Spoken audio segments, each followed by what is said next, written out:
Forever. Dog.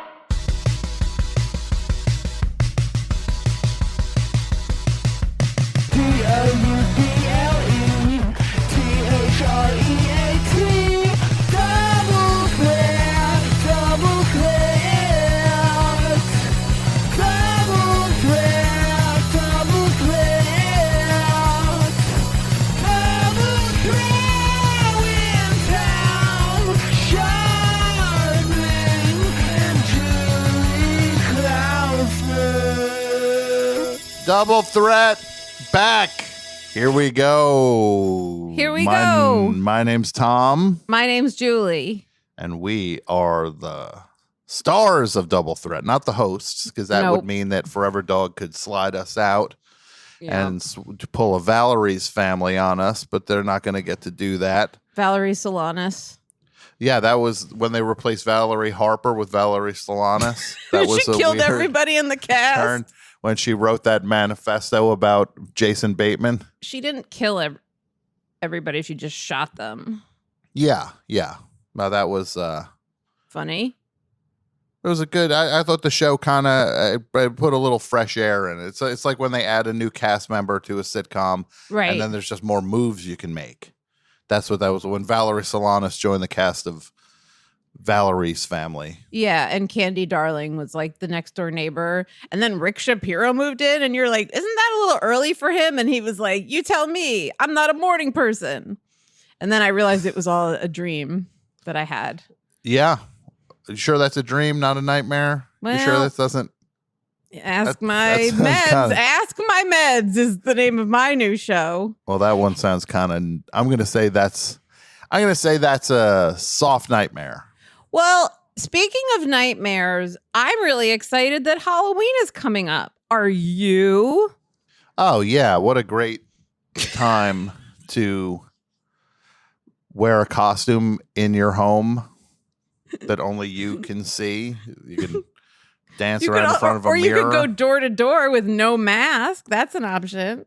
Sure, you go with no masks, or either your costume has an N95 mask incorporated into it now, so it doesn't work and the illusion is completely shattered, or you're going without a mask and you're a dunce, a scary dunce. Well, let's actually, you know what, Tom? Let's take this moment and figure out our take on Halloween 2020, because Tom and I are trying. Everyone's got a show these days where they're talking about topical humor. Mm-hmm. And if we were going to have a show where we're like, what's in the news? Halloween's coming up. Like, what would we say? Would our take be that 2020 doesn't need Halloween because it's scary enough already? Halloween always says trick or treat, but it's treat. It's a treat-based holiday. It's not a trick-based holiday. It's a treat-based holiday, and I feel like right now, there is definitely a deficit of treats, and I don't know if I feel like that is what changes Halloween this year. Okay, so your take is it's a little trick heavy. Right now, we're getting a trick heavy Halloween. What about the scariest Halloween costume this Halloween is to go as the year 2020? Is that fun? So you get some of those 2020 glasses that you would get at New Year's Eve. Yeah, maybe you buy a calendar and you like plaster your naked body with the pages, like you decoupage them onto your nude. What's funnier, the word nude or the word naked? I think they're both really. Yeah, I think they both. I think naked sounds like somebody opened the door when you didn't want them to open it. Right, like I'm naked. Yeah. Get out of here, I'm naked.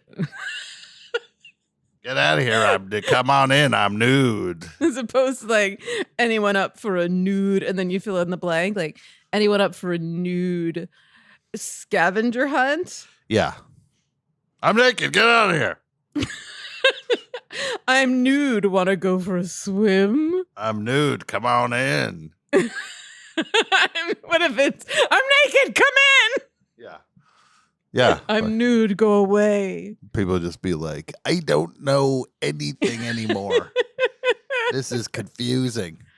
Do you think that anyone would actually feel comfortable walking around in like one of those Trump masks now? Wouldn't you just be like, no, I'm going to get my head caved in if I go around? Like, Yeah. I'm wearing a mask, completely limits my peripheral vision. Yeah. I'm looking through these narrow eye slits, and suddenly and I'm also wearing a mask that embodies someone that everybody hates. Yeah, just do Hitler. Just get Hitler. Yeah, or unless you did like a Trump in a diaper, like you're walking around in a diaper. Oh, that's naughty. Because he's a baby. That's naughty. He's always crying about everything. Oh, goodness. Yeah. That's.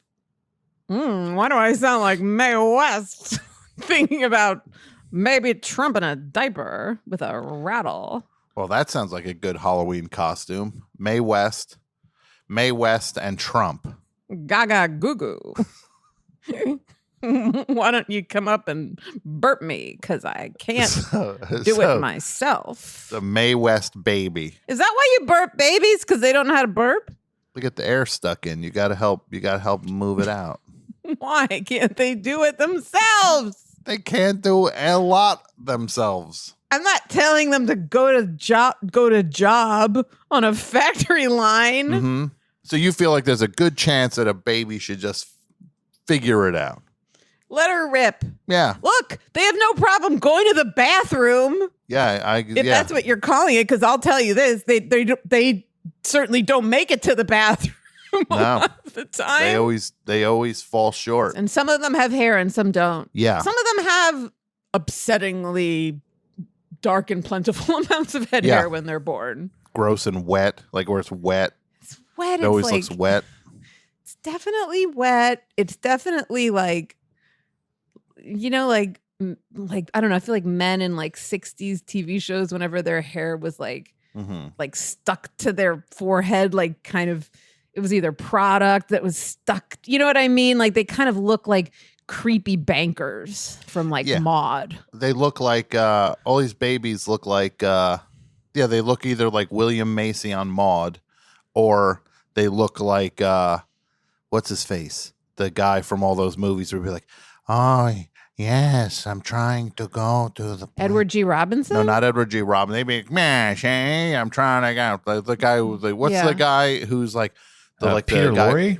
Peter Lorre, yes. Oh, Peter Lorre, totally. I have one more thing to say about babies and their hair, is that at some point in the last 10 or 20 years, new parents stopped putting giant JPEGs of their babies in announcement emails, and they started putting giant JPEGs of their newborn babies in their announcement emails wearing knit beanies. Mm-hmm. Do you remember growing up that not every newborn baby you saw had a knit beanie on? Yeah, I remember there was a point when suddenly every baby looked like they played in Spyro Gyra or some sort of jazz fusion group. So the email comes through. You see a picture of someone wearing a little beanie. And I get excited. I think, oh, I hope this is Dave Grohl. I'm already horny. Yeah. I see that and I'm just like, oh, wow, great. Return to Forever have a new album out. And this is exciting. Right. Oh, and it's then somebody's you baby. Keep scrolling and scrolling. You go, okay, his eyes are closed. That's cool. He could be He's playing out. a really cool, could be jamming out. And then like, oh, wait, like his face is awfully red. Like, well, maybe he's angry. Yeah. Joe Zawinul is proud to present the new album Impressions. And you're just like, oh, wait, that's Joe Zawinul? It looks like a baby. Right. And then you're like, where are his teeth?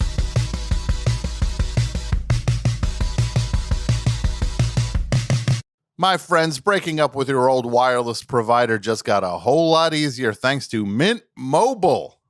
Mint Mobile is introducing their unlimited data plan for just $30 a month. Now let that sink in. That is an unlimited plan for $30. How much is your soon-to-be ex-wireless provider charging you right now? And for people that hate their phone bill and are ready to cut ties with big wireless, Mint Mobile offers their premium unlimited plan for just $30 a month. By going online only and eliminating the traditional cost of retail, Mint Mobile passes significant savings on to you. All plans come with unlimited talk and text and high-speed data delivered on the nation's largest 5G network. Use your own phone with any Mint Mobile plan and keep your same phone number along with your existing contacts. And if you're not 100% satisfied, Mint Mobile has you covered with their 7-day money-back guarantee. So break up with Big Wireless and switch to Mint Mobile's premium unlimited data plan for just $30 a month. To get your new unlimited wireless plan for just $30 a month and get the plan shipped to your door for free, go to mintmobile.com/TomandJulie. That's mintmobile.com/TomandJulie. Cut your unlimited wireless bill to $30 a month at mintmobile.com/TomandJulie. Mint Mobile. Is there something interfering with your happiness, or is something preventing you from achieving your goals? The odds are that the answer is yes. And I will tell you right now that therapy is a wonderful thing. I love therapy. You love therapy. Therapy is important for everyone, in my personal opinion. And the good news is that there is something called BetterHelp, HELP, and BetterHelp is great. Yes, BetterHelp will assess your needs and help match you with your own licensed professional therapist. And you can start communicating in under 24 hours. It's not a crisis line. It's not self-help. BetterHelp is professional counseling done securely online. And there is a broad range of expertise, which may not be locally available. You can log into your account anytime and send a message to your counselor, and then you will get timely and thoughtful responses. You know what that means? Fast and good thinky person who, instead of changing the subject to themselves. Plus, you can schedule weekly video or phone sessions so you never have to sit in uncomfortable waiting rooms, as with traditional therapy and in olden times when we used to do that. Yes, and this is a way to get help at this point in time, and BetterHelp is committed to facilitating great therapeutic matches so they make it easy and free to change counselors if needed. It's more affordable than traditional offline counseling, and financial aid is available. That is great news. You can afford therapy. You should absolutely do this. BetterHelp wants you to start living a happier life today. Go to their website immediately. Read the testimonials. This is what you're going to do. You're going to go to betterhelp.com/TomandJulie. That's better, HELP. And you're going to join the over 800,000 people taking charge of their mental health with the help of an experienced professional. And for a special offer for Double Threat listeners, you can get 10% off your first month at betterhelp.com/TomandJulie. So please get not just help, but betterhelp.com/TomandJulie.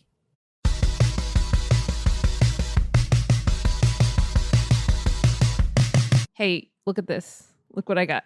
What's that? Well, you're waving around. I can't see.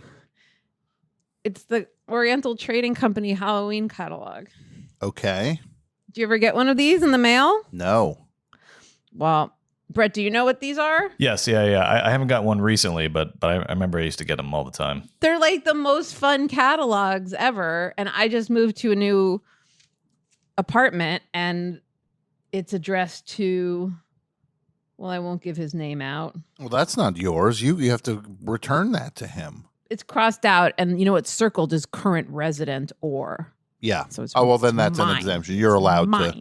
Okay. It's mine. Good. It's Just legally. mine. I want to make sure we're just above board legally, that we're not committing Page 1. mail fraud on Forever Dog Network. Thanks, Tom. It's slime time. Page 1, it's slime time. So that's what is This that? is what Pouring you slime can- on people's heads? Well, I think it's interesting that the Oriental Trading Company is giving Americans different things to hand out to children for Halloween that are not sugar. Okay. So these are like little plastic containers of, well, one is called Crunchy Slime with beads. One is called Scented Cloud Dough. One is called Maze Slime, which comes in just like a little maze shaped container. The one is called Fruit Slime because the containers are fruity. And then this is Foam Putty Monster Slime, and you can make your own like monster. So what you're saying is, Oh, if you're no, a fan of slime, Sorry. What did it say at the bottom? It says warning, cancer and reproductive harm. Oh, there you go. Hey, we're not messing around with our slime. You play with our slime, you're getting sick. Pumpkin guts. First of all, there was a crunchy slime on there. Yeah. You play with the slime, all of them turn into crunchy slimes after a while when little things start to fall in there. Before you know it, any slime is a crunchy slime. Or like, with linty, maybe linty. yeah. Slime. Everything in here, you know what this catalog should really just be called is chokables. Just everything. So this is the Halloween chokables. Yeah, like this. Everything here could be neatly lodged into a child's larynx. But I am impressed by how many things they could come up with that are not candy. Now, here's my question: if you were a young lad, a little boy, and you were going trick or treating, and someone gave you these instead of candy, they gave you these monster wind up teeth that chatter. Would you be pissed that it wasn't candy, or would you be distracted by like, oh, I have like a fun, dopey new? Oh, I would toy. be so excited that I got some chattering teeth You would? over some candy. Yeah. Really? What about you, Oh, Brett? Yeah, I agree, but only, I mean, chattering teeth, that's a pretty high quality. Yeah, that's a good one, right? Yeah. What about these little wind up? These are like wind up monsters. So it's Frankenstein going pop, pop, pop, Oh, pop. I would love it. It would Yeah. be. Yeah. What about you, Brett? Yeah, still, I'd be over the moon. Yeah. We gotta go. You gotta go over that house. They're giving out chattering teeth.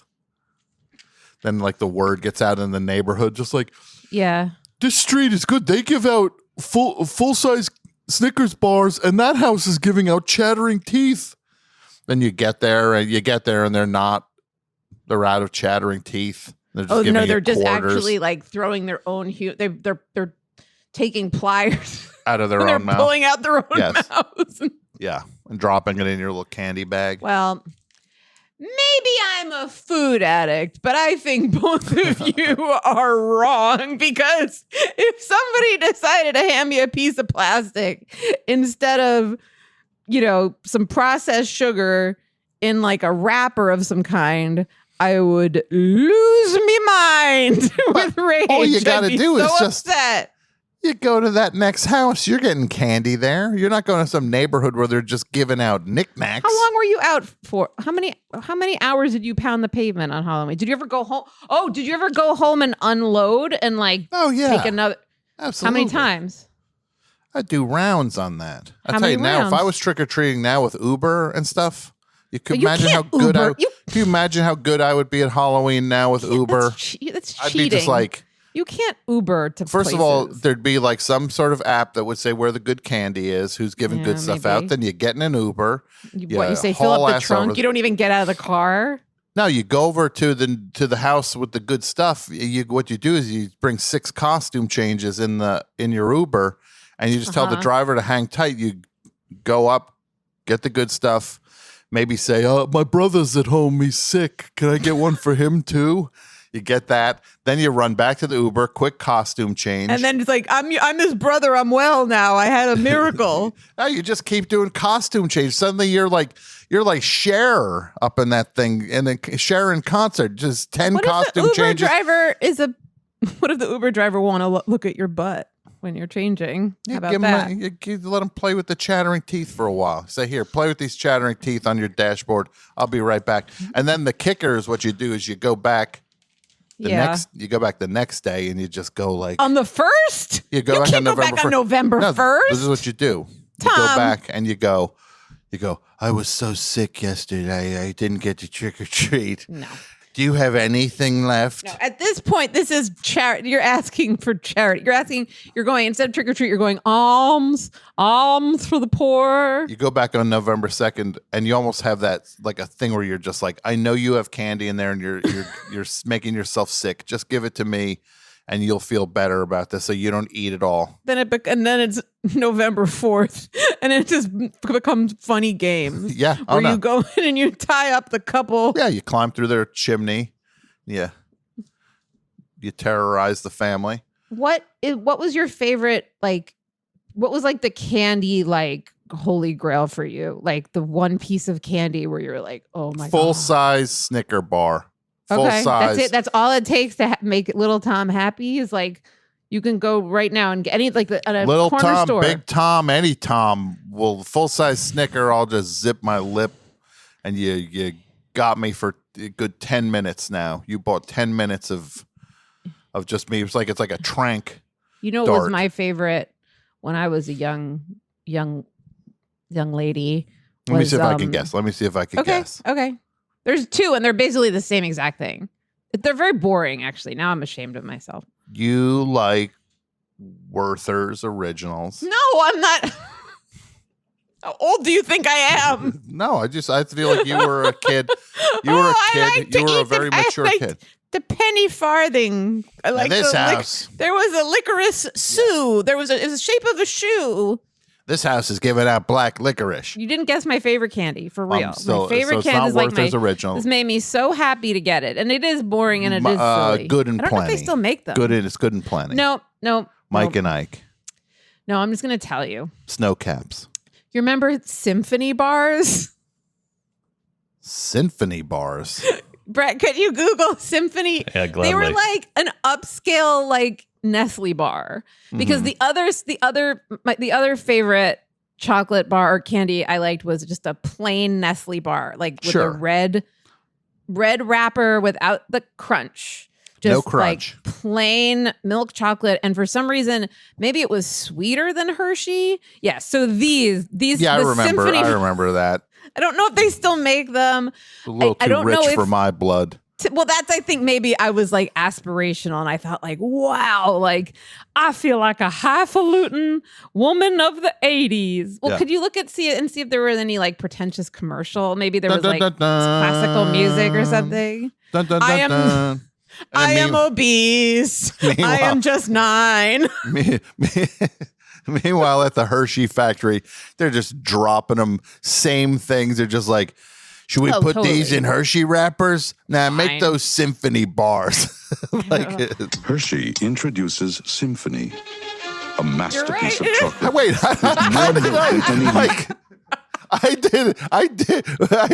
did that thinking it was way too obvious, and then meanwhile, someone got paid $300,000 to write this Hershey's Symphony bar commercial where they're just like, we got to have dun dun dun dun. Yeah, it's Hershey introduces your Symphony, first thought is the right thought. a masterpiece of chocolate with more milk than any leading bar. It's smooth, creamy, with a whole different taste. New Symphony from Hershey, also with almonds and toffee chips.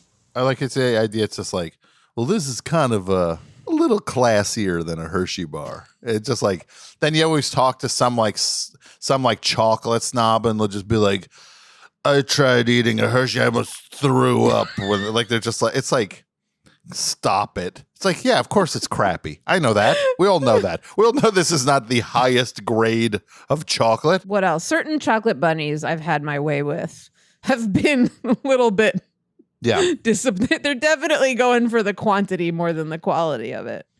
I always remember that feeling when I realized that I got a solid chocolate rabbit and I was just like, now this is what it's like to be alive. Yep. Solid chocolate rabbit, my not some God, that's piece amazing. of crap that crumbles when I break Holy it. Right? Isn't that, Brett? You get a chocolate rabbit and you realize that thing's solid.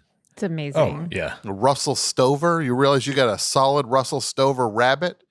You're like, should I eat the little yellow eye? Should I eat the little yellow eyes first? Did you find out it was solid by biting into it, or did you have to like tap it to find out if it was hollow? Well, I've got a little candy hammer I usually use to test things. When Tom was a young man, my little his toolkit. parents said, "This is your candy hammer and this is your Coke spoon, and the rest of the utensils that you need in life will be found from sticks." Yes, and I take my little kid out. I put my little. It's kind of like working at a jeweler's. You had one of those funny little, like monocles. Is that what you'd call it? Like a jeweler piece, yeah, like an eye piece. Yeah, I have one of those. I look in closely. I take the little candy hammer, tap it, and then I eat the candy hammer because it's literally made of candy. Also,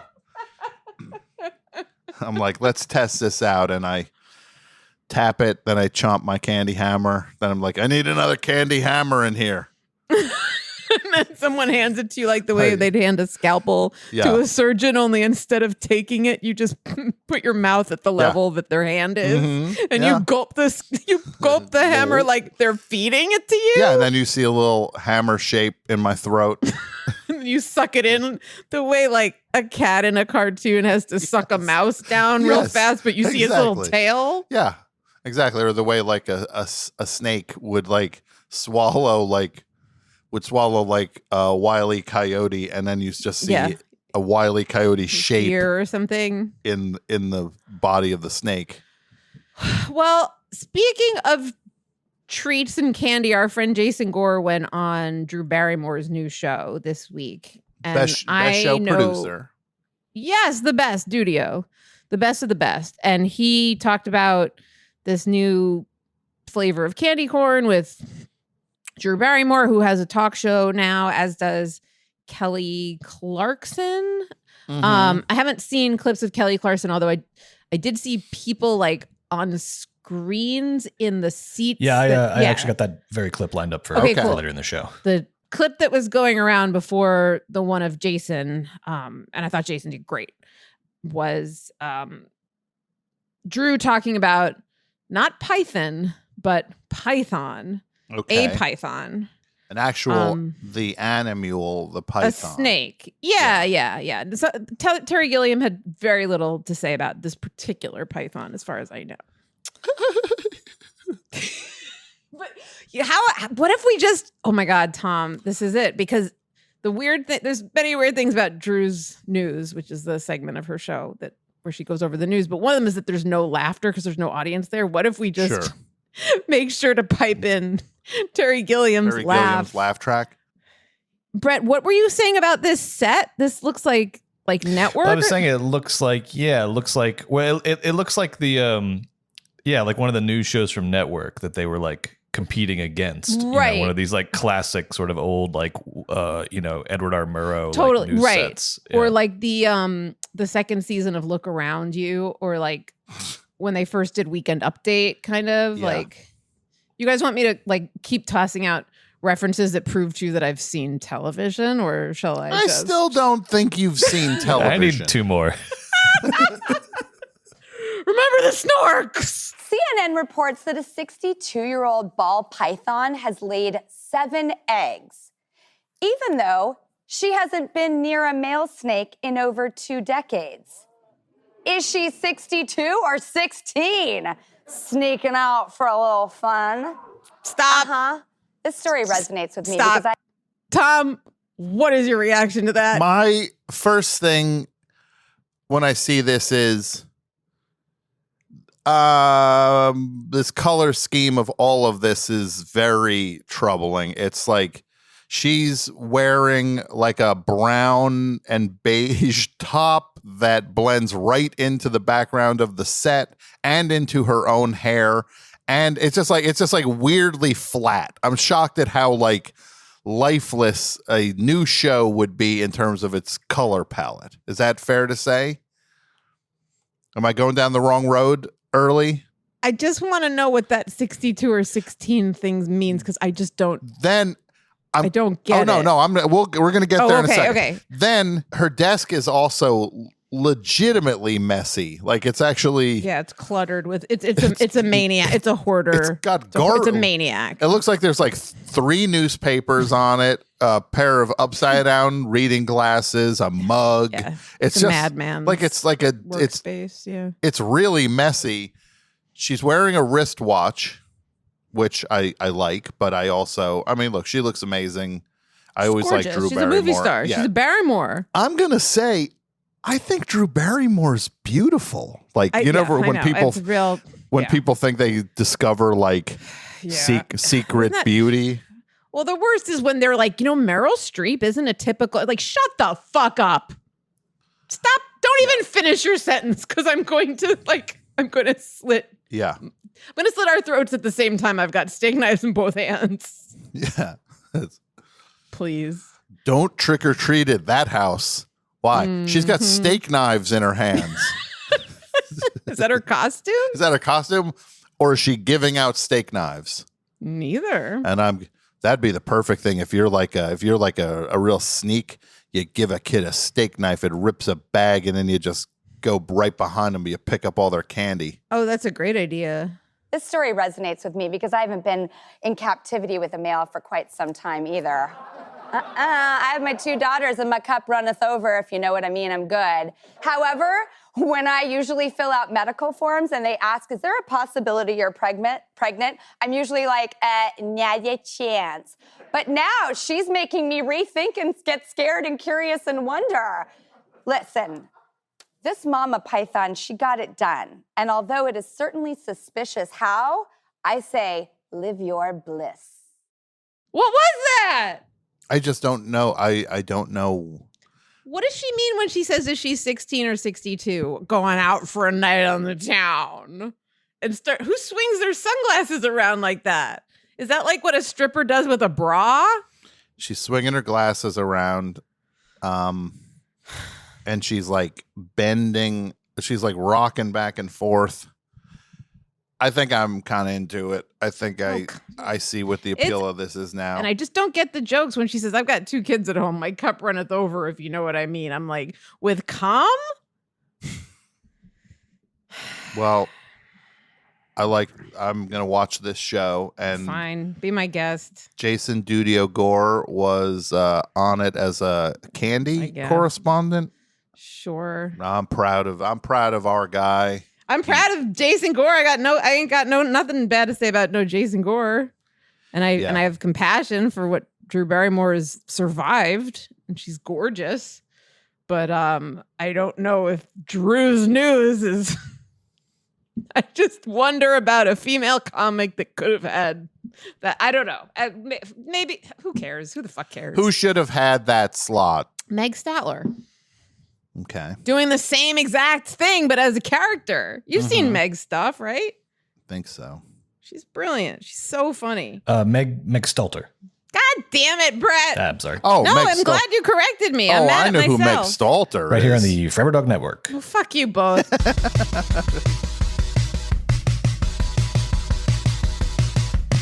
So, if you're like me, you're spending a lot of time at home, right? Right. Right. And that means I am cooking a lot more and preparing a lot more meals, not just because I can't go out to restaurants, or I can, but should I? But also because takeout is expensive and it's bad for the environment and it's probably bad for my body. So I have been cooking a lot more, and that is why HelloFresh is exciting and it's a great service. It's America's #1 meal kit. And I'm telling you, look, I'm as dumb as the day is long. I can't do most things. But you know what? I got this HelloFresh box showed up, and it was awesome, and the food was amazing. And I actually was able to make a flatbread. It was a ricotta flatbread. It had zucchini on it. Yeah, it was really good. It was so good, and it was doable. It's not complicated. They lay everything out for you. It is ready to go. You've got everything you need, and before you know it, within about 30 minutes or so, you've got food on the table, and it's fresh and delicious, and you know what's going into it.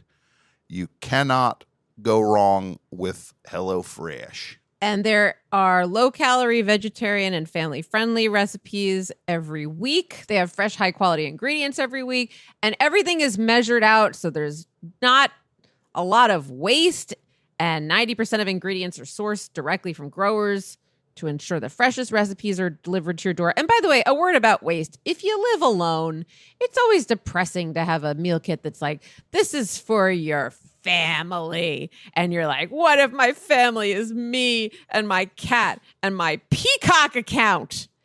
And that way, HelloFresh is like, there's nothing to be ashamed of. Here's a single zucchini. But you know what? I cut up that zucchini and I sauteed it and I put it on some flatbread with a little bit of olive oil and garlic, and it was friggin' delicious. And I had a nice meal, and I didn't feel like I was a monster and I didn't feel bad about myself and I ate so much garbage. What am I doing with my life? No, I felt good. I said to myself, good job, Julie. That was easy. And you ate it and it was delicious.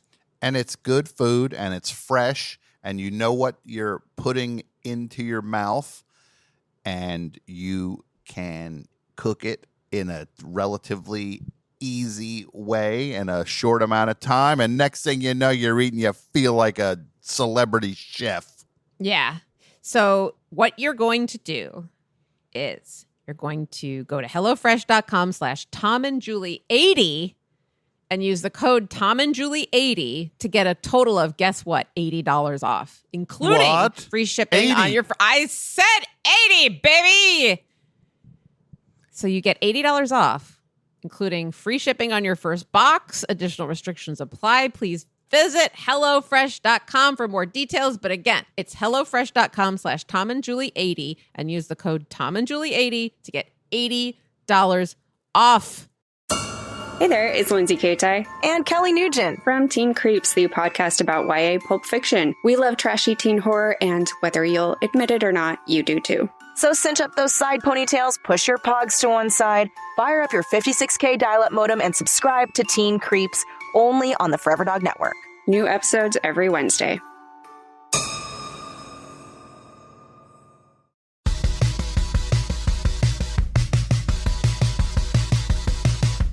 The Renaissance took a dark turn this week. I heard that Dennis Quaid. Did you hear, Tom, that people tweet at you about Dennis Quaid? Oh, yes, they did, because we talked all about Dennis Quaid, Renaissance. the actor, and he's like, I got the Renaissance going on now, and he's all proud of himself doing his podcast. And then he had like a Renaissance network and some guy that used to work for like not even Playboy, but like Screw. He used to work for like Whole magazine or something. he used to like he and Al Goldstein used to like put together the filthiest the 2nd Avenue Deli. Yeah, they'd meet at the 2nd Avenue Deli and then they'd be like, all right, let's call this one 3 Input Monthly. We could lay it out right at the table right now. We'll get some glue sticks. We're going to put the magazine together right now and put our sandwiches to the side. We have surgery photos from like women giving birth. We're gonna take an X-Acto knife and remove the babies in the picture. Yeah. So anyway, so Dennis Quaid has this podcast empire, including this one pornographer whose job it is to fly to places and adopt cats with his boss's name. Jimmy Jelinek. What was his name again? Jimmy Jelinek. Right, Jimmy Jelinek. So he adopted Dennis Quaid the cat, and he hosts a podcast. Yeah, and so all of that amounts to the Renaissance, which is Dennis Quaid's self-styled reimagining of himself. Yeah, comeback. And so this week, the latest twist in the Renaissance is that Dennis Quaid is one of the perhaps the primary celebrity spokespersons for this new ad campaign that the Health and Human Services Department is doing that's trying to put a positive spin on Trump's handling of the coronavirus epidemic. So it's like an ad. It's an ad for another term for Trump, basically? Basically, yeah. It is presenting itself as first, it's taxpayer funded. What? It's supposed to be a government-sponsored PSA, but the message of it is essentially just a pro-Trump campaign ad. No way. Yeah, and what it is, they got a bunch of celebrities on board. They're going to be interviewing Trump handpicked federal employees about how his handling of the coronavirus has actually been pretty good. I'm going to be sick. And the goal of it is to, quote, defeat despair surrounding the coronavirus, and it's going to cost $300 million in taxpayer money. It's better to defeat coronavirus, don't you think? Yeah, Tom? I would say that might be what we should be setting out to defeat, not despair. Ugh. So this Dennis Quaid, this makes me this sick. bum, this half wit, corn-fed moron. This this pair of eyebrows and black jeans. He'll say anything. He'll do because he does these dumb insurance commercials. First of all, where they're awful and not represent insurance to me. He doesn't represent anything that's like, oh, my hurricane destroyed my home. Like, who do I want to like turn to know everything's going to be okay? The guy who played Jerry Lee Lewis in Great Balls of Fire. The only thing that he The only insurance he provides is that when he's in a movie, it is pretty much a safe bet that it sucks. Is the only that is the only insurance he insures a lack of quality. That's the Dennis Quaid guarantee. You could take out Quaid insurance on this new movie, and if it turns out the movie doesn't blow, then you pay the premium. Gross. So what is this? Are we going to watch the ad? Is this an ad? The ad has actually not come out yet. What are they doing? Working on it? They doing post? Well, thankfully, it got leaked that they were working on it, and now there's a big effort to shut it down before it gets going. After we recorded this episode of Double Threat, Dennis Quaid announced on Instagram that he had not been paid to take part in this PSA, that his participation was in no way political, and that cancel culture media had twisted his words. However, it should be noted that in previous interviews, Quaid has praised Trump's handling of the coronavirus as being, quote, good and involved. That's your up-to-the-minute Double Threat Dennis Quaid update, and now back to the show. I didn't realize that it was our tax dollars funding. You know who probably set this up? I'm actually not kidding at all. I'm dead serious about this. I think Jelly Jesselneck Sure.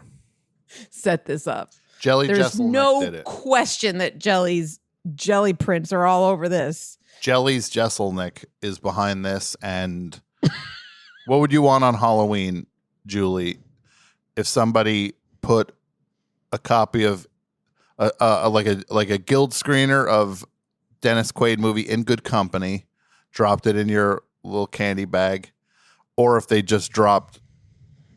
spooned a few scoops of jelly out. Loose jelly? Yeah.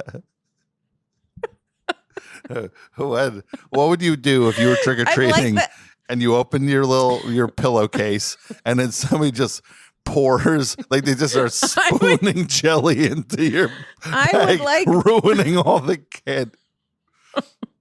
I would like I'd like the jelly, because then they could be like, it's just slime. I thought you liked slime. That's true. Yeah.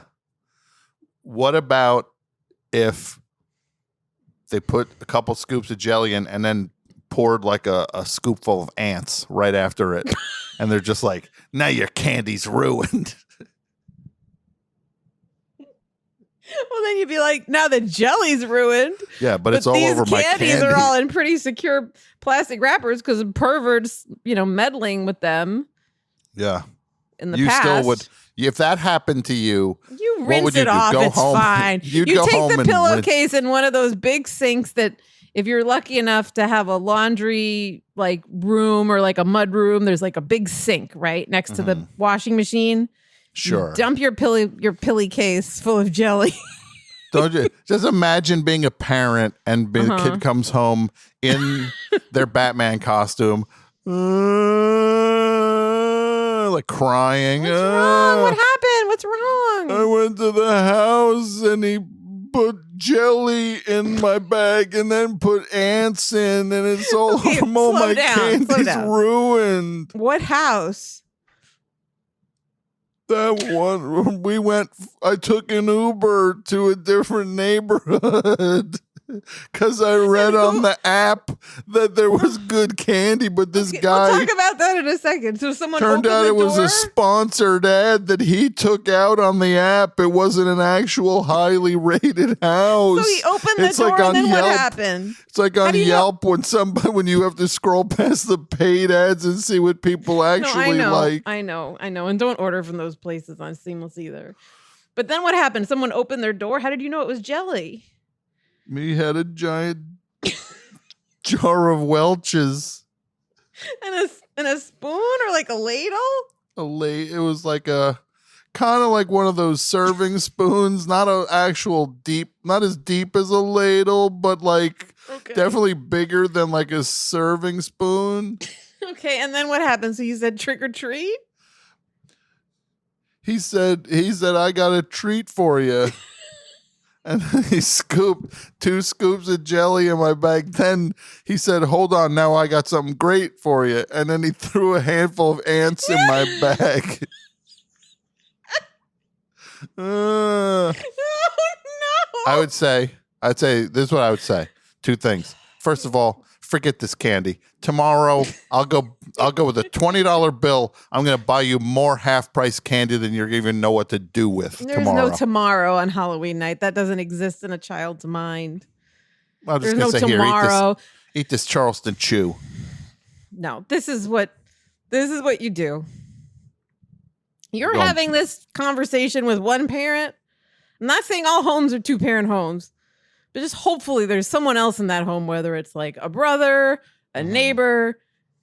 One of them has already taken the pillowcase, dumped it into that sink I keep talking about, Sure. run water over everything, and then you just hear the sound of a sawed-off shotgun being cocked. Yeah, and being like, all right, we're going to, where, you remember where that house was? No, he just no asking questions. He just grabs the kid's phone and looks on Uber and looks on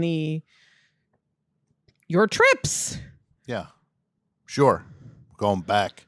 It's like how Scooby-Doo cartoons could have ended, which is just somebody finds out about what this person's been putting their, kids through, and they come in with a shotgun and they just shoot up the place. Well, that would be a Halloween. That would be something I would not put past Jelly Jesselneck. No. And then they threw a copy of a WGA screener for a DVD called In Good Company. I don't know that movie. You keep mentioning that movie. Is that new? That was the one. No, it was like Topher Grace and Dennis Quaid. Remember that one? I don't. I remember him being I remember him being very sexy in Postcards from the Edge, but he was just supposed to play like a bimbo, jerk in that. I remember Great Balls of Fire. And then I guess I haven't really thought about him since. Brett, can you bring up the In Good Company trailer, please? My name is Carter Durier. Is it like 1,000 degrees in here, or is it me? It's me. I think that you have the potential to be an awesome wingman. Carter, what is the benefit for me of being an awesome wingman? That you get to keep your job. Carter, I'm leaving you. I've been swamped at work. Here's the good news. I can change. What are you, living here now? Here, boy. To send a little money home. Look at his Got some dinner night? That seemed pretty normal until he started telling a goldfish. Everything seemed pretty boring and stupid and pointless and dumb and predictable. And then that guy just started saying, "Here, boy," to a goldfish in a tank. Yeah. And I'm confused about why he did that. This movie was not great. Is it like The Intern, where Anne Hathaway is the boss and Robert De Niro is the intern? Is it like that? It's not like it's Intern is great. I've never seen it. The Intern is so good. Is that Nancy Meyers? Yeah. I heard she directs Head to Toe in Kashmir. Well, whatever she's doing, she should keep doing it because The Intern is amazing. The Intern is basically like a horror movie without the horror, where it's like Anne Hathaway's like, "I'm running this company and I'm so busy, I don't know what to do with my life." It's like, get this intern, this old intern will help. And then he starts ingratiating himself into her life and like. Oh, so it's like Cape Fear. Yeah, but yeah, exactly. Or it's like any one of these things that would turn into he goes too far and starts stalking the family and attacking people. But in that movie, he just doesn't start doing that. He just keeps helping and they like it. And then he gets more involved in the life and she still likes it. And then the end. That sounds fine. Yeah. And then he gets like Rene Russo's in it and she gives him like a shoulder rub at the office. Like she's like she's like the office. She comes in like a masseuse. Yeah. And it's and no one at any point says to a goldfish, "Here, boy." No, you do not get Topher Grace ever speaking to any fish in The Intern. I also wanted to point out Topher Grace had a broken arm in exactly like one scene in that trailer, but in no. It's gone now. Yeah, well, it was like, and it seemed like based on the logic that it happens in the middle of the movie, but there's no other shots. There was one shot of him with a full-on broken arm, and then no other shots of it. Well, it's like Chinatown. It's like his Chinatown. He has his broken arm kind of carried through, and I think it's like a guy comes up to him. He's like, "Yeah, you think you're pretty slick, huh, kitty cat? Huh? You think you're You know pretty what slick. happens to nosy? You know what happens to nosy kitty cats? Yeah, they get their arms They say- broken. Does the director play that character too, like in Chinatown? Yes, Chris Wentz. I have a fun question for the audience, like game, fun conversation topic, like thing to call for submissions for. What do you think is the best or the most fun director cameo in any movie? Oh, that's a Have you done this on the Best Show, Tom? I'm sorry if I No. Okay. That's a great one.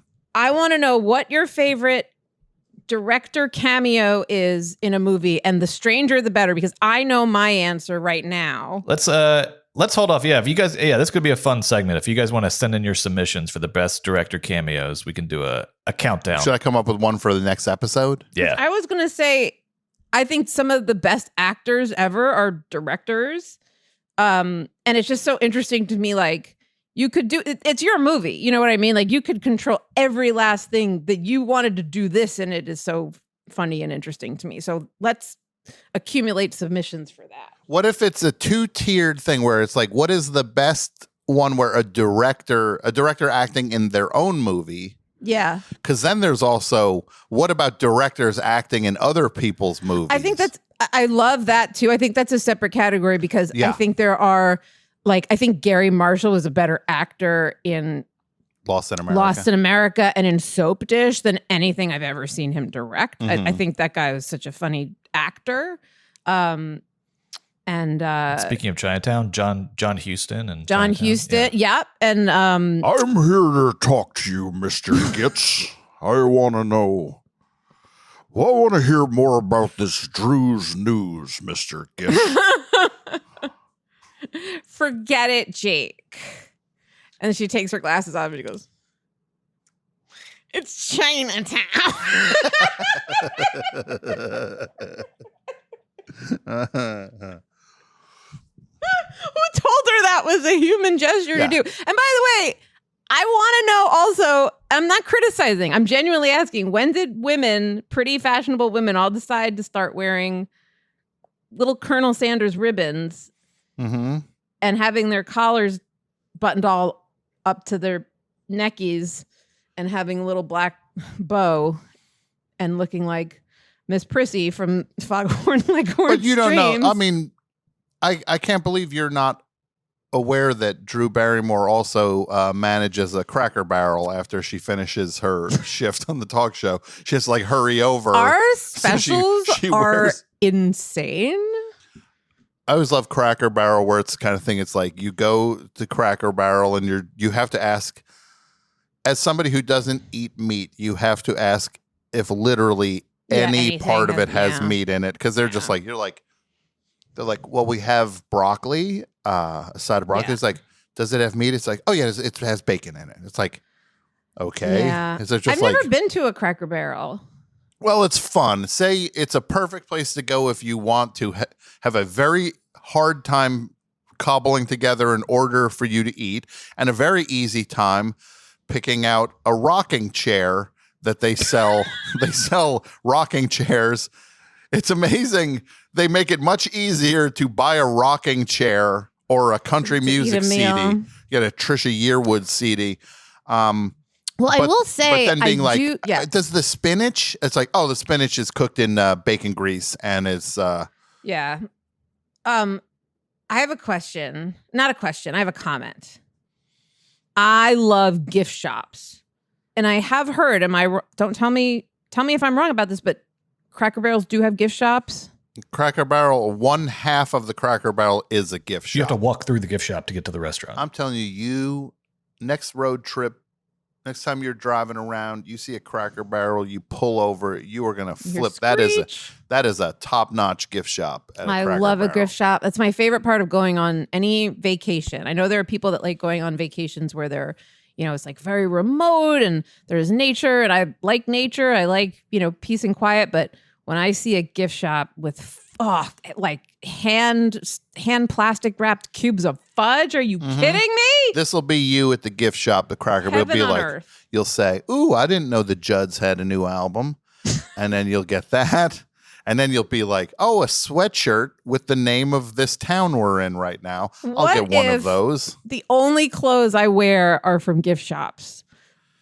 That'd be amazing. I might gradually be moving over to that aesthetic of like cowboy hats that are basically made out of plastic. Sure, plastic cowboy hats. You get those games that are shrink wrapped with the marker that like you color and you reveal like the hidden I'll stuff. do that instead of read books. Yeah. You can get they also have the tabletop, like the little game with the golf tees that you kind of jump each in the triangle I like pattern. the ones that are like old timey. They're like old rustic Americana. Like these are the chalkboards that your granny like had to, learn in when she was allowed to go to school, which she wasn't, because girls were, they had to work in the coal mines back then. So all that like Americana stuff. I like a upscale gift shop where you can buy a candle for like $2,700. I like those. Well, don't worry about anything that costs. I think for $2,700, you are the owner of the Cracker Barrel. If you pulled out $2,700, the manager will come from the back and hand you the keys, and then he will leave. And the deed, deed will be written on like one of those like old-fashioned looking scrolls and like funny old cursive. Yeah, with a ribbon. He'll go to the wall, shatter it from the frame. Get you to sign it, then he's like, and I'm done. Goodbye. Yeah. And he's like, hey, can I take one rocking chair on the way out just for old time's sake? No. And I'll take the rocking chair and I'll throw it into a fire and I'll make him watch it burn instead. I went to an upscale spa once and all I did was hang out at the gift shop because people are like, oh, I'll read your, I'll do this. I'll tell you what to eat and what not to eat, or I'll like evaluate your, Ayurvedic. Like, and I was just like, I want a sweater. Look at that pretty chocolate bar. That's how I spent my spa vacation.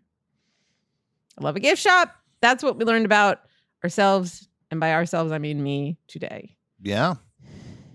What else do we have, Brett? Oh, yeah. I got something pretty fun for you now. This is from listener Wyatt. Thanks, Wyatt. And as you probably know, for the 1980 movie version of Popeye, which we've talked about before, they built a huge set on the island of Malta, which they called Popeye Village.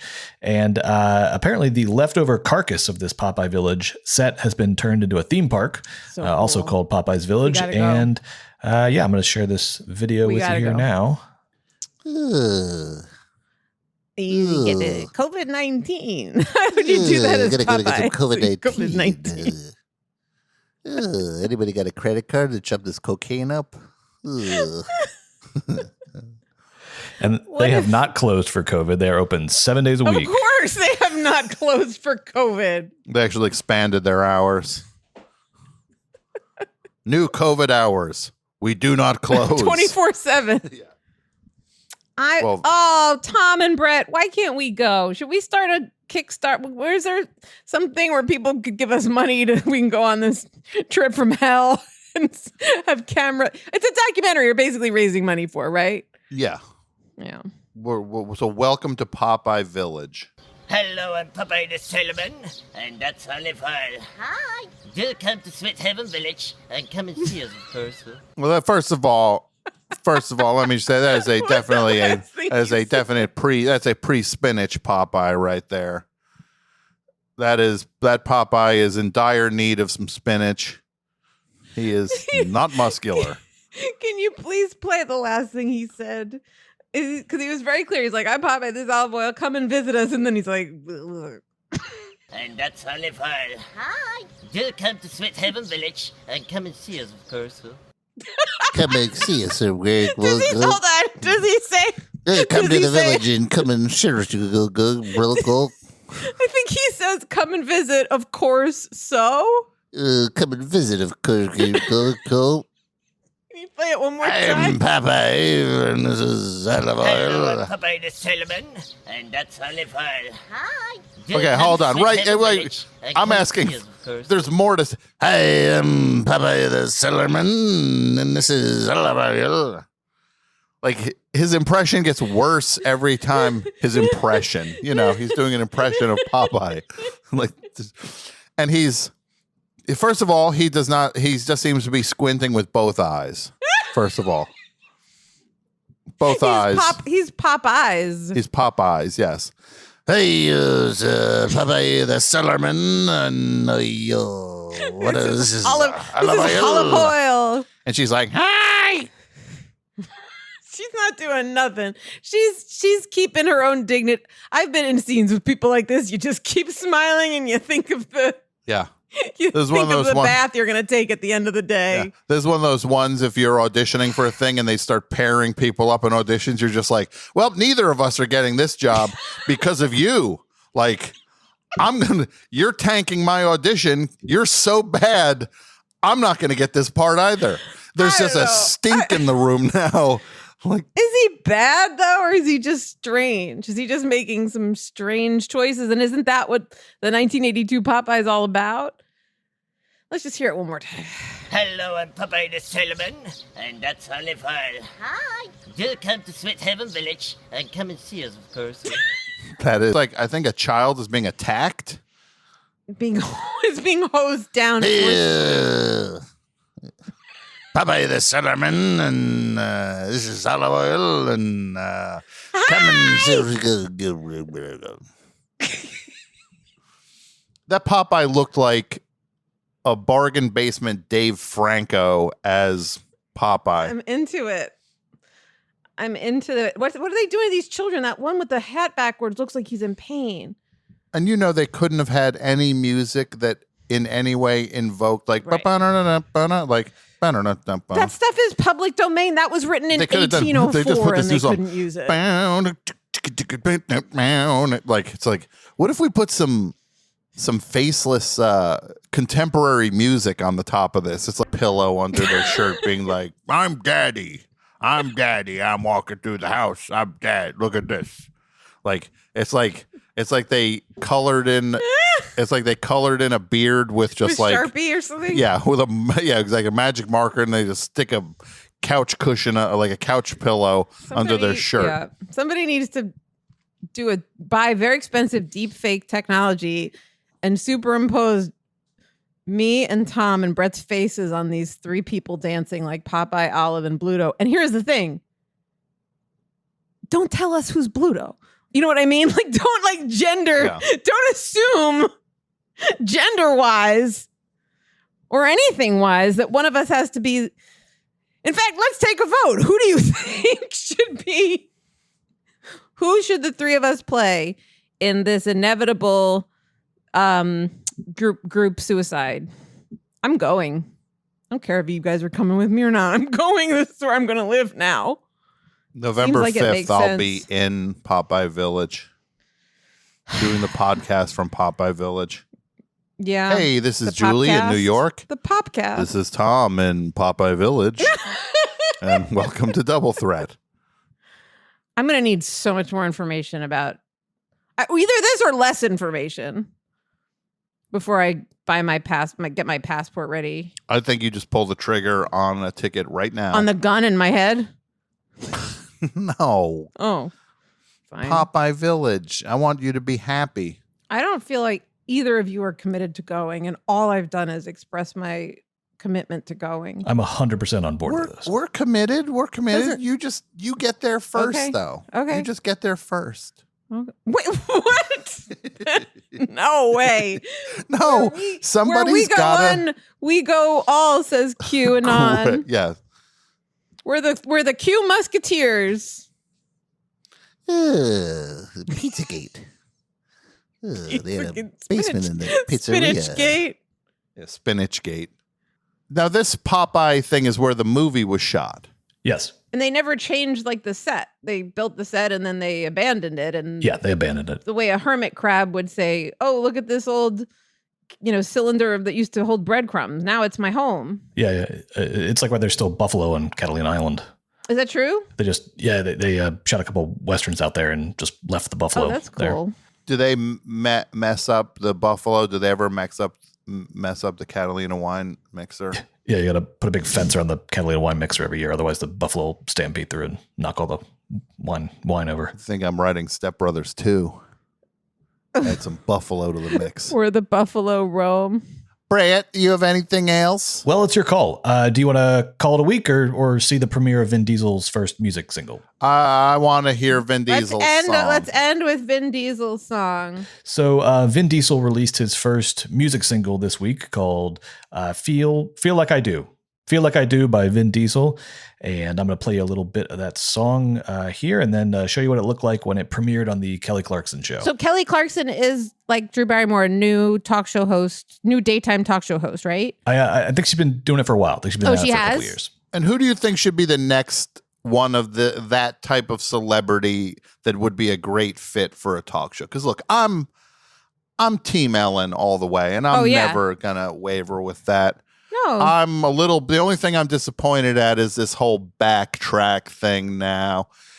I like the idea that you might go on the show and she'd smash a bottle over your head if you looked at her in the hallway.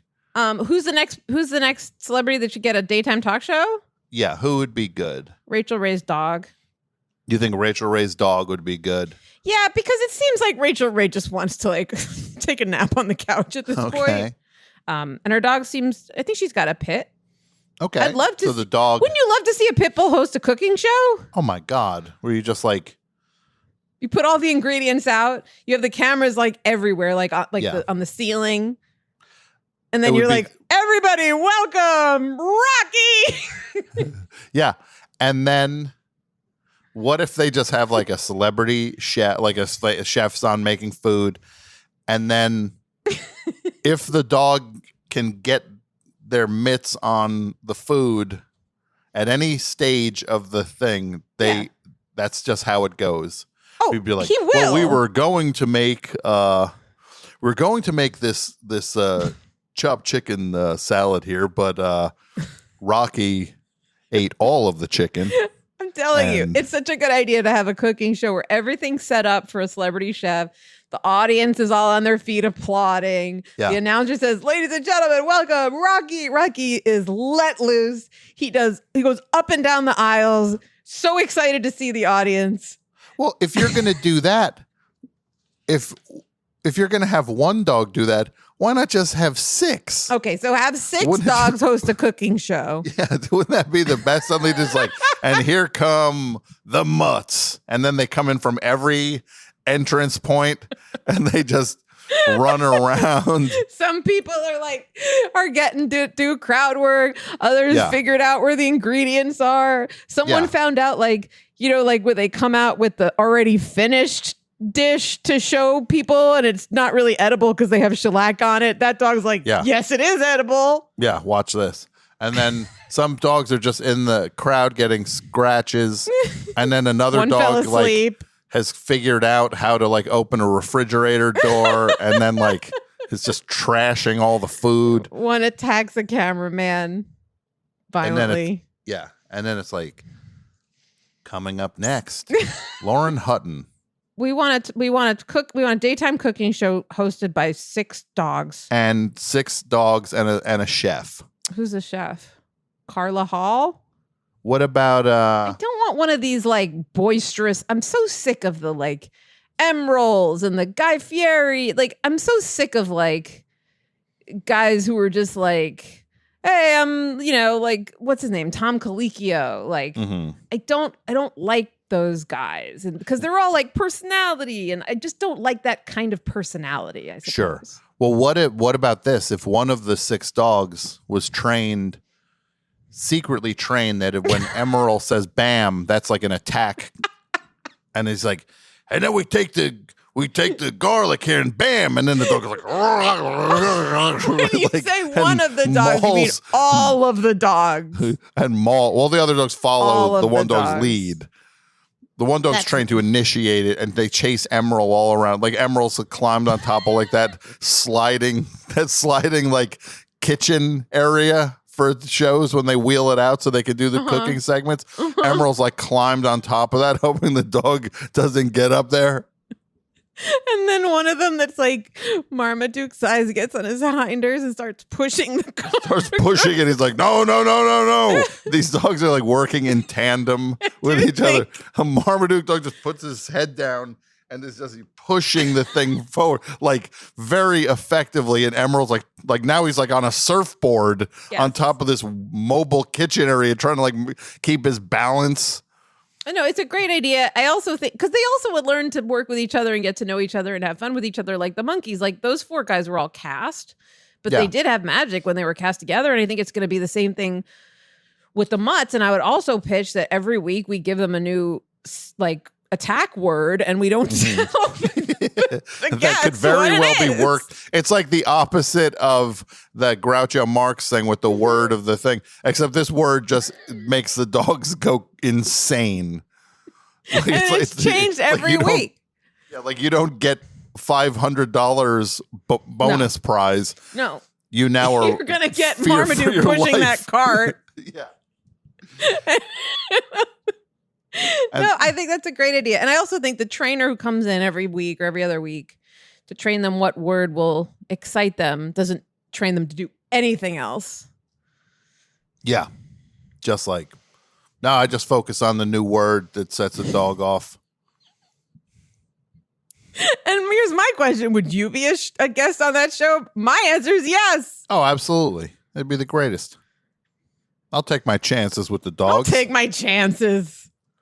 I'll just bring some puppuccinos out there. I'll stop at Starbucks on my way over. You're gonna come in with a whole like, welcome today's guest, Tom Scharpling. You come out with a huge tray of puppuccinos. Yeah. And all the dogs attack you. And also that order at Starbucks when I'm just like, yes, hi, I'd like a small coffee and 12 puppuccinos. Like you're trying to cover it like when you buy condoms. You're just like, yeah, like it's like everyone. It's like every cliche thing where it's like, oh, I'll take one of those, and I guess I'll get Tazo chai. Yeah. Oh, you have oat milk now? That's interesting. Can I have 20? Yeah. Can I have 25 puppuccinos? Yeah. So you're buying this like moon cheese, little pack of moon cheese stuff, and you want us to fill 25 cups with whipped cream. Yes, please. And I see you have 0 dogs with you right now. Be like, yep. You'd be like, you don't know me. I'd be like, well, I'm a guest on the I'm a guest on this cooking show. And they're like, oh, we know that show. That's great. Yeah. We'll get you the big tray. Yeah. Because at first we were just staple gunning all these trays together, and now we learned to make a big one. Yeah. Because it does look a lot funnier when you have a big tray of them and they come at you and you throw the tray up in the air. Yeah, like Pee-wee at the drive-in. Yes, exactly. With the motorcycle gang. Then you just have to laugh and enjoy the fact that it's just going to be chaos raining around you. Yeah. It's nothing I'd like to do more. How did we get all the way over here? Vin Diesel. Is that his name? That is the funniest, like... Vin Diesel has a song, right? It took us minutes to get to a different planet. No, it's the same in which planet. there's a talk show hosted by 6 You think that dogs. Vin Diesel, well, maybe. I'm just saying it took us no time at all to move so far away from Vin Diesel to... Oh no! Well then, and then Emerald's up on the thing, and a Marmaduke is pushing it, and he's trying to get there. Like, I just want to be clear. I don't mean actually Marmaduke. I mean a Marmaduke-like dog, aka a Great Dane, but with ears that are pointy, not floppy. Yeah. So Vin Diesel, Brett. So Vin Diesel's got a new single out. It says, "I want you to feel this way. Stop feeling that way. Feel this way. Feel like I do. Feel like I do. Feel like I do." And I'm going to play a little bit of it for you, and then we'll see what it looked like when he premiered it on Kelly Clarkson's show. So here's the single. Right, Kelly Clarkson has a show, and I don't. Sounds like he has a mouth full of chili, and he's just not chewing it. He's just trying to talk through the chili and having it spill out his lower lip. Why are you laughing? I'm not sure what to make of this. I'm truly... It sounds good. Like, if I heard this and I was just like, oh, here's a new song, I'd be like, nah, that's all right. And it's like, that's Vin Diesel. Like, no, I didn't. It sounds just like a normal song. I guess good for him.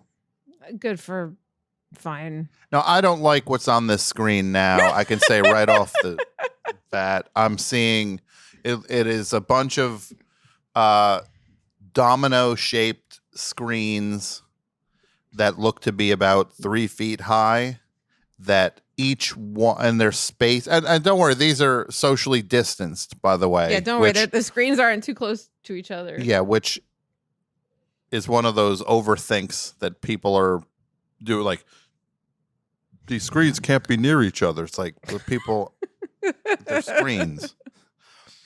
Wait, the robots shouldn't kiss.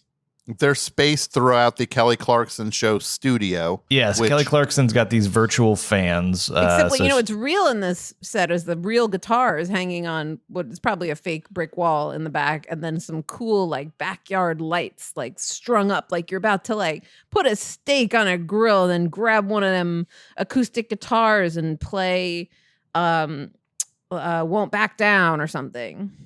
Yeah, the guitars are all there's all acoustic guitars mounted to the wall that look untouchable, like you couldn't pull one off if you tried. The screen, the layout of this theater is kind of like one of those movie theaters you go to where you can order meals and they could bring you food. Yeah. It's like it's kind of like, I don't. When those existed, I didn't really like them.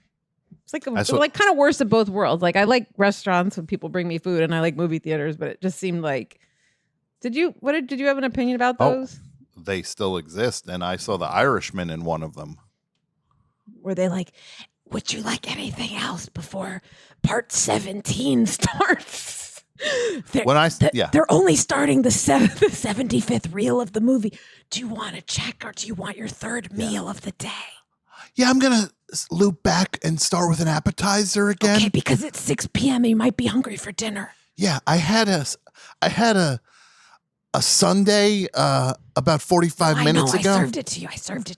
I started off with peanut M&Ms. Then I had a quesadilla. Then I had a sundae. It was lunchtime. Yes, that was. I think now I'm gonna get a.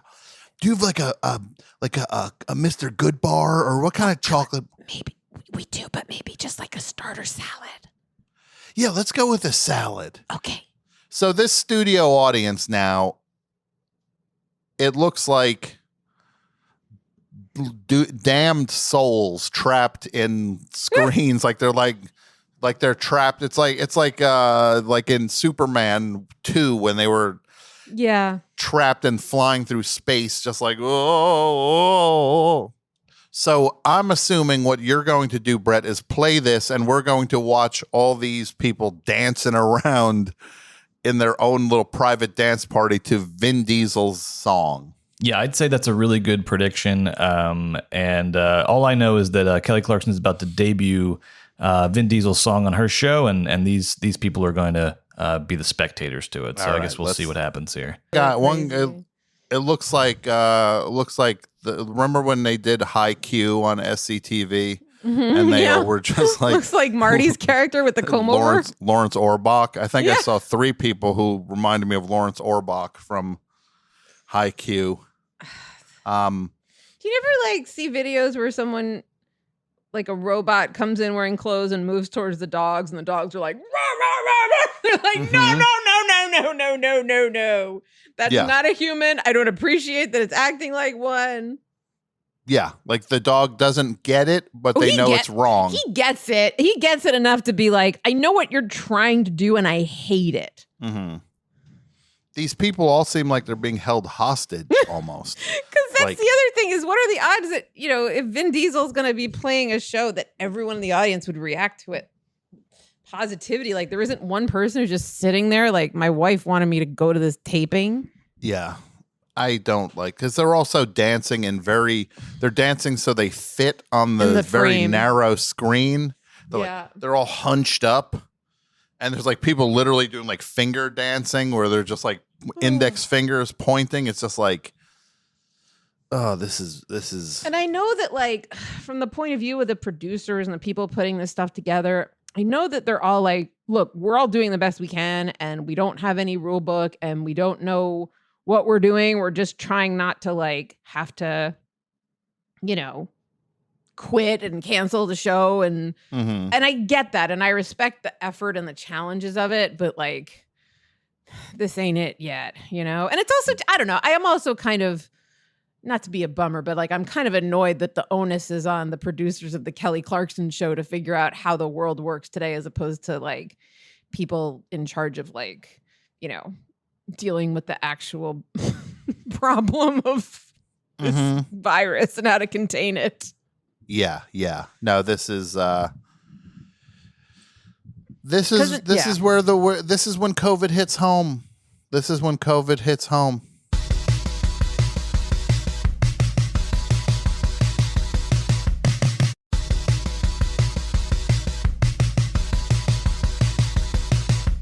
Okay, guys, that was so fun. Thank you so much for listening. Yeah. No, that was a fun show. And boy, oh boy, do we have a fun show planned for you next week.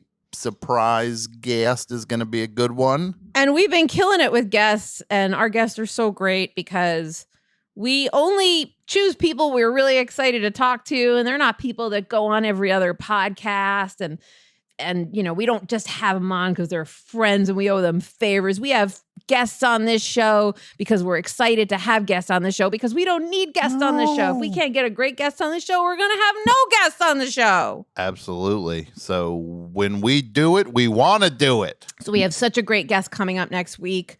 It's someone that you love already. Yep. And if you love this show, which you must, you shall, you must, you have, and you do, you go and buy some Double Threat merch, which is where, Brett? You can go to tpublic.com/stores/double-threat. I'll also put a link in the show notes. You just click on that link, and you got Double Threat tees, Double Threat coffee mugs. I actually got my own Double Threat coffee mug in the mail this week. I've been using it. It looks great. A lot of fun stuff on there. And keep sending us your ideas for t-shirt designs. And yeah. And also next week, we are going to talk about amongst other things, we will talk about directors in their own movies who acted, what director was the best acting in their own movie, and what directors have been good in other people's movies. I feel like we can, and maybe we even loop our guest into that, who is also a fan of movies. An opinionated person about such things. So send in your submissions for Best Director cameos, and please subscribe to the podcast wherever you subscribe to podcasts, on Apple or whatever podcatcher you use, or on your devices, and leave us reviews that are positive and kind, and tell your friends about us, and tweet at us at DoubleThreatPod, and we're on Instagram as well. Yeah, and I gotta say, all those you've been leaving a lot of great comments on Twitter every week, which is super nice. If you're doing that, go over to Apple Podcasts, leave a comment over there too. You can just copy and paste your Twitter comment over in Apple Podcasts, because those ratings and reviews really do help the show get some more exposure. And we read all the comments, and we look at all the fan art, and we love the fan art, and we are going to continue to share it with you, and we're going to continue to do the show. And thank you guys again so much for listening. And happy Halloween. Yes, thank you for listening, and more Double Threat coming your way. Bye. Bye. Forever Dog. This has been a Forever Dog production. Executive produced by Brett Boehm, Joe Cilio, and Alex Ramsey.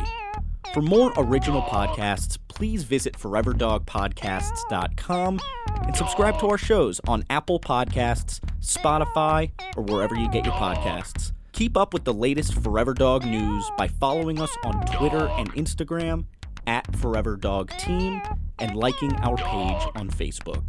Page on Facebook. Page on Facebook. Page on Facebook. Page on Facebook. Page on Facebook. Page on Facebook. Page on Facebook. Page on Facebook.